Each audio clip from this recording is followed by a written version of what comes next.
অসাধারণ স্বাদের পটল পনির এর রেসিপিটা সাধারণ মশলা ভীষণ ভালো খেতে হয়। আমার চ্যানেলটি এখনও সাবস্ক্রাইব না করলে অবশ্যই সাবস্ক্রাইব করে নিন এবং আমার চ্যানেলে সবাইকে স্বাগত, পুরনো এবং নতুন প্রত্যেকেরই। আমি আজকে নতুন একটা রেসিপি নিয়ে চলে এসেছি, যেটা হচ্ছে আলু, পটল ও পনির দিয়ে দুর্দান্ত স্বাদের একটা রেসিপি। তো এই রেসিপিটা আপনাদের সাথে শেয়ার করছি। ভালো লাগলে অবশ্যই লাইক করবেন, শেয়ার করবেন এবং আমাকে কমেন্টে জানাবেন কেমন লেগেছে আপনাদের। তো পটল পনিরের রেসিপি আপনারা আগে অনেকবার খেয়েছেন, তবে আমি যেভাবে রান্না করছি সেভাবে রান্না করে অবশ্যই একবার দেখতে পারেন। তো চলুন রেসিপিটা দেখে নেওয়া যাক।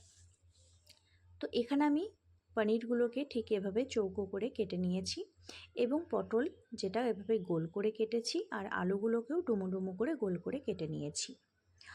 পটলগুলোকেও ধুয়ে নিয়েছি এবং আলুগুলো জলের মধ্যে আছে, ধুয়ে নেওয়া হবে। এবার আমি কড়াইয়ের মধ্যে তেল দিয়ে দিয়েছি। তেলটা একটু প্রথমে তাতিয়ে নেব। পনিরের সাইজগুলো আপনারা বিভিন্ন শেপ দিতে পারেন। আমি এভাবে চৌকো করে দিয়েছি, ত্রিকোণভাবেও কাটতে পারেন বা অন্যান্য শেপও দিতে পারেন। তো কড়াইয়ের তেলটা একটু গরম হয়ে যাওয়াতে আমি এর মধ্যে সামান্য পরিমাণে নুন আর সামান্য পরিমাণে হলুদ অ্যাড করে দিলাম। পনিরগুলো যখন ভাজবো, তেলের মধ্যে সামান্য পরিমাণে নুন আর হলুদ দিয়ে দিলে পনিরের কালারটাও সুন্দর আসে এবং ভাজতে গিয়ে কড়াইয়ে একদমই লাগবে না। যারা নতুন আছো বা আছেন তারা অবশ্যই একবার এইভাবে পনিরগুলো ভেজে দেখবেন। কোনো গরম জলে দেওয়ার প্রয়োজন হবে না, কোনো কিছুই হবে না। শুধু তেলের উপরে সামান্য নুন আর হলুদ দিয়ে পনিরগুলোকে এভাবে তেলের মধ্যে ফেলে দেবেন এবং একটু হয়ে গেলেই আবার সুন্দরভাবে উল্টে দুপিটি গোল্ডেন ব্রাউন করে ভেজে নেওয়া হবে। খুব সিম্পলভাবে, কোনো কড়াইয়ের লাগবে না, কোনো ঝামেলা নেই। তো আমি পনিরগুলোকে এভাবে আস্তে আস্তে করে একে একে দিয়ে দিয়েছি। তারপরে আমি সুন্দর করে এগুলোকে উল্টে পাল্টে গোল্ডেন ব্রাউন করে ভেজে নেব।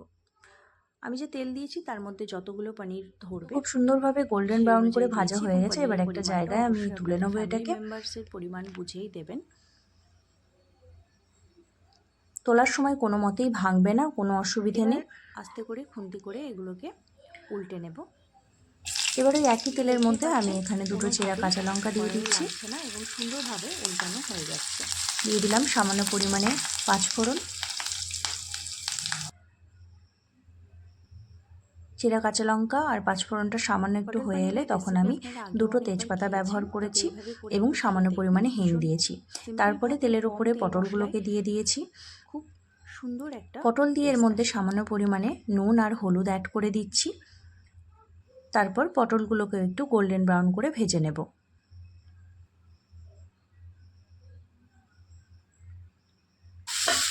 পটলগুলোকে অবশ্যই ঢাকা দিয়ে দিয়ে ভাজতে হবে। পটলের যে জলটা আছে সেই জলটাকে প্রথমে মারতে হবে। জলটা যদি না মরে তাহলে তরকারির স্বাদটা খুব একটা ভালো আসবে না।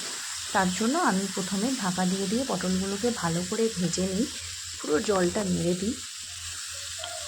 তো পটলগুলো আমার মোটামুটি ভাজা হয়ে এসেছে। এই সময় আমি পটলগুলো আলাদা পাত্রে না তুলে সামান্য একটু ফাঁকা করে এখানে আমি দিয়ে দিচ্ছি আদা বাটা।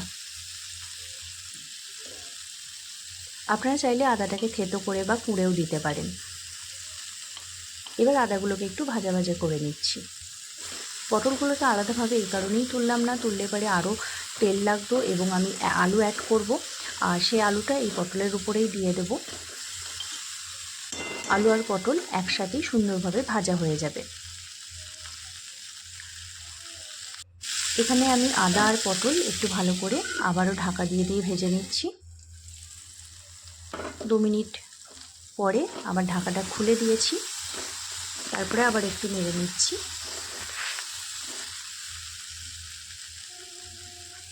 এবার আমি এর মধ্যে কেটে ধুয়ে রাখা আলুগুলো অ্যাড করে দিলাম। পটলটা একটু রং চেঞ্জ হয়ে গেলে তারপরেই অবশ্যই আলুগুলো দেবেন। এবার আলু আর পটল একসাথে আমি একটু নেড়ে ভেজে নেব।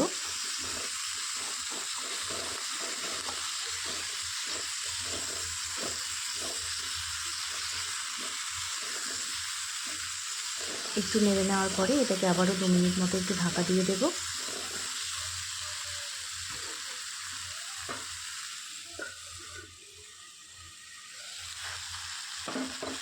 তারপরে ঢাকাটা খুলে নিয়েছি এবং আলু আর পটল সুন্দরভাবে ভাজা হয়ে গেছে, দেখে বুঝতে পারছেন।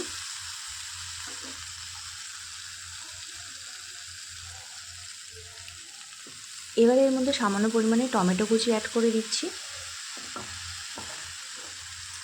তারপরে আবারও ভালো করে নেড়ে এটাকে 2 মিনিট ঢাকা দিয়ে টমেটোকে একটু গলিয়ে নেব,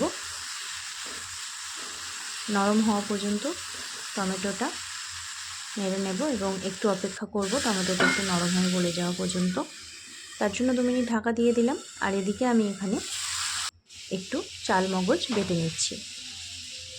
পনিরের এই রেসিপিটায় চাল মগজ ব্যবহার করলে খুবই সুন্দর লাগে খেতে। তারপরে এখানে দিয়েছি ফুটন্ত জল।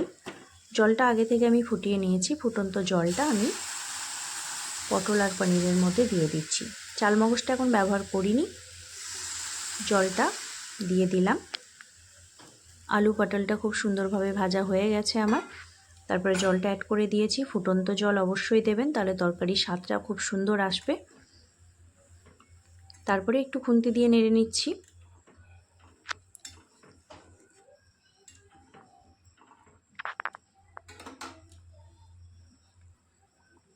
এবং জলটা ফুটতে লেগেছে।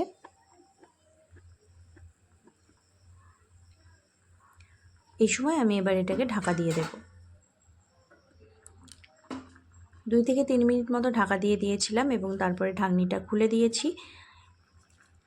আলু কোটা 80% সিদ্ধ হয়ে গেছে, সেই সময় পনিরটা অ্যাড করে দিয়েছি।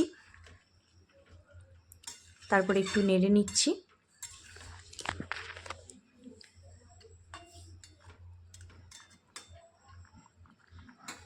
এবং আবারও এটাকে 2 মিনিট একটু ঢাকা দিয়ে দেব,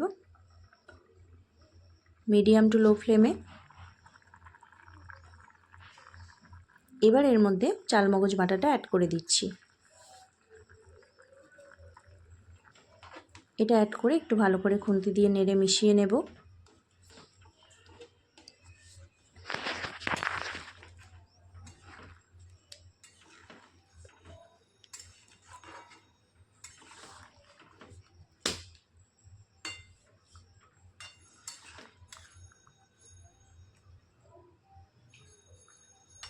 আলুগুলো এখানে 80% সিদ্ধ হয়ে গেছে।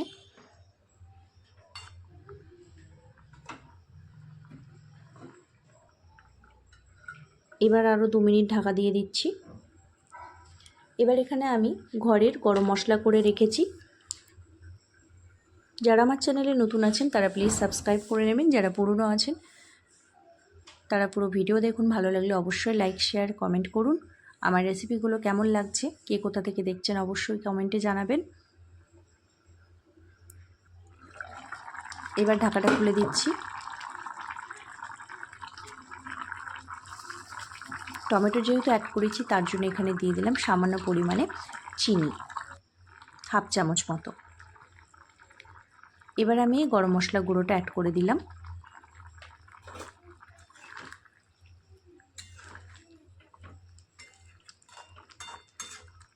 তারপরে একটু খুন্তি দিয়ে ভালো করে নেড়ে আবারও 2 মিনিট একটু ঢাকা দিয়ে দিচ্ছি, যাতে মশলার গন্ধটা পুরো তরকারিতে ছড়িয়ে পড়ে ঠিকঠাক মতো। এবার ঢাকাটা খুলে নিয়েছি। এখানে আমি এবার অ্যাড করব ঘি। এটা আমার ঘরের তৈরি ঘি। কিভাবে ঘরে খুব সহজভাবে ঘি তৈরি করে নেওয়া যায় সেটা রেসিপি যদি আপনারা জানতে চান তাহলে আমাকে অবশ্যই কমেন্টে জানাবেন, আমি নিশ্চয়ই আপনাদের সাথে শেয়ার করব। আমি বাজারে কেনা ঘি ব্যবহার করি না, আমি ঘরে তৈরি নিজে থেকেই করি এবং তারপরে বিভিন্ন তরকারি বিভিন্ন রেসিপিতে আমি ঘিটা ব্যবহার করি। তো ঘিটা দেওয়ার পরে খুন্তি দিয়ে 2 মিনিট মতো একটু নেড়ে নিচ্ছি। নেড়ে নেওয়ার পরে এবার আমি গ্যাসের ফ্লেমটা অফ করে দেব। তো আজকের আমার রেসিপি ছিল আলু পটল পনিরের একটা দুর্দান্ত মুখরোচক রেসিপি, যেটা গরম গরম ভাতে ভীষণ টেস্টি এবং ভীষণ ভালো লাগে খেতে। আমার রেসিপিটা যদি আপনাদের ভালো লাগে তাহলে অবশ্যই কমেন্ট করবেন, শেয়ার করবেন, লাইক করে দেবেন একটা। তো আজকের আমার রেসিপিটা ভালো লেগেছে আশা করছি। আজকের মতো এটুকুই ছিল। আমি আবার নতুন রেসিপির সাথে ফিরে আসবো। ততক্ষণের জন্য সবাই সুস্থ থাকবেন, ভালো থাকবেন। নিরামিষের রেসিপিটা অবশ্যই একবার বাড়িতে ট্রাই করবেন।